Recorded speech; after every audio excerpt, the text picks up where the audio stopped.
Throughout the trial, Judge Jones would never tip his hand about which way he was leaning on whether intelligent design is science. But science was not the only issue before the court. The climax of the trial would be the judge's ruling on a question stemming from a different line of evidence. When they introduced intelligent design into the classroom, were members of the Dover School Board motivated by religion? If so, that would amount to a violation of part of the First Amendment to the Constitution, the Establishment Clause, which mandates the separation of church and state.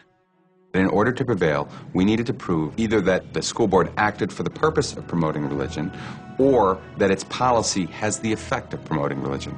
It's either purpose or effect, either one. The Establishment Clause says that Congress cannot pass a law which promotes one religion over another. And that trickles all the way down to any state action, and in this case, the actions of a school board.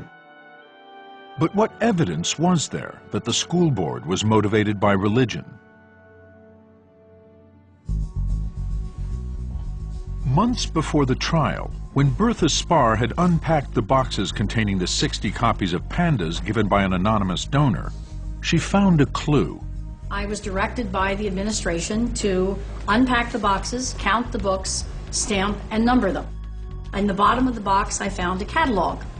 I opened the catalog to see what they had to say about the book in question, and at the very top of the catalog page, it was listed under creation science. This should certainly be a smoking gun and would be a benefit to us somewhere down the road. This information was handed off to the National Center for Science Education. The NCSE was helping the lawyers who were arguing to keep intelligent design out of Dover High School. Knowing of Pandas and People would be central to the case, Nick Motzke investigated the book. When the court case was filed and Pandas was adopted in the policy, it became clear that Pandas was going to be the representative of intelligent design for the purposes of this case.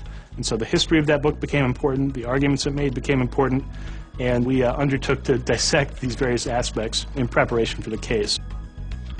Motzke dug into Pandas, examining it page by page and scouring the internet to see what he could unearth about its history. Rummaging through the NCSE archives one day, Motzke came across a creationist student newspaper from 1981. At the bottom of the front page, he noticed a tiny article with a headline announcing "Unbiased Biology Textbook Planned." And that article mentioned that a man named Charles Thaxton, now a fellow at the Discovery Institute, was working on a book that would present both evolution and creation. The academic editor was Charles Thaxton, who was the editor of the Pandas book. So it was clear that that ad was referring to the Pandas project. What was interesting is that it talked about the book being about creation and evolution instead of the later terms intelligent design and evolution. If they could show Pandas started out as a creationist book, that would suggest intelligent design is simply creationism repackaged, and therefore inherently religious. Motzke emailed this information to Eric Rothschild, who immediately issued a subpoena to the publisher of Pandas for any drafts the book went through before printing. In a few months, they received 2 boxes of material. The lawyers sent them to Barbara Forrest, a philosophy professor and author who has been tracking intelligent design for years. She was scheduled to testify in the trial. Oh my goodness, those 2 boxes contained about 7,000 pieces of paper, and I had to sit down with those documents and just start flipping through them, which is what I did, day and night. After much digging, she hit pay dirt. Buried in these documents were 2 drafts of Pandas straddling the 1987 case of Edwards versus Aguilard, in which the Supreme Court ruled it unconstitutional to teach creationism in public school science class. One draft was written before the case, and the other revised just after. In the first 1987 draft, which is the pre-Edwards draft, the definition of creation reads this way. Creation means that various forms of life began abruptly through the agency of an intelligent creator with their distinctive features already intact, fish with fins and scales, birds with feathers, beaks and wings, etc. The same definition in this draft, after the adverse decision, reads this way. Intelligent design means that various forms of life began abruptly through an intelligent agency with their distinctive features already intact, fish with fins and scales, birds with feathers, beaks, etc. Same definition, just one is worded in terms of creationism, the other one worded in terms of intelligent design. Everyone said intelligent design is creationism relabeled. Never in our wildest dreams, though, did we think that this would actually be recorded in paper in a way that could be documented in a court case. And that became probably our best single piece of evidence at trial. Barbara Forrest's testimony would make a strong case that the Dover School Board was thrusting religion into the classroom. And in comparing the Of Pandas and People drafts, Forrest discovered that the authors had apparently made their revisions in haste. In cleansing this manuscript, they failed to replace every word properly. I found the word creationists, and instead of replacing the entire word, they just kind of did this and got design proponents with the C in front and the ISTS in the back from the original word. So the correct term for this transitional form is co-design proponentsists. And everyone now refers to this as the missing link between creationism and intelligent design.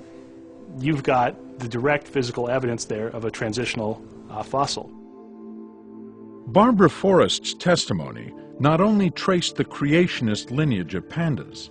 Citing a Christian magazine's interview, Forrest let one of the intelligent design movement's own leaders, Paul Nelson, speak for himself. The question he was asked was, is intelligent design just a critique of evolutionary theory, or does it offer something more? Does it offer something that humankind needs to know? And this is his answer, quote, "Easily the biggest challenge facing the ID community is to develop a full-fledged theory of biological design. We don't have such a theory right now, and that's a real problem.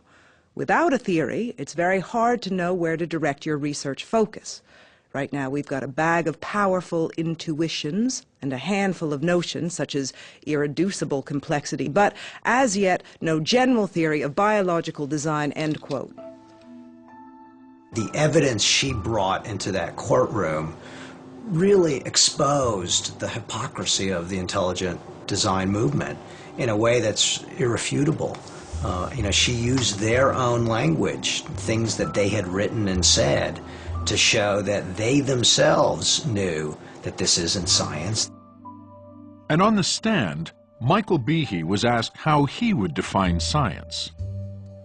Dr. Behe, using your definition, intelligent design is a scientific theory, correct?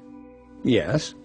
Under the same definition, astrology is a scientific theory, using your definition, correct? Using my definition, a scientific theory is a proposed explanation which focuses or points to observable physical data and logical inferences. There are many things throughout the history of science which we now think to be incorrect, which would fit that definition. Yes, astrology is in fact one. So is the ether theory of the propagation of light, and many other theories as well. The ether theory of light has been discarded. That is correct. But you're clear. Under your definition, the definition that sweeps in intelligent design, astrology is also a scientific theory. Yes, that's correct. When you loosen the rules around what is science and permit the supernatural, permit deities, you are really destroying what makes science so vitally important to the progress that our civilization has witnessed over the last 400 or 500 years. You're going back before the scientific revolution. And, that's a pretty scary thing.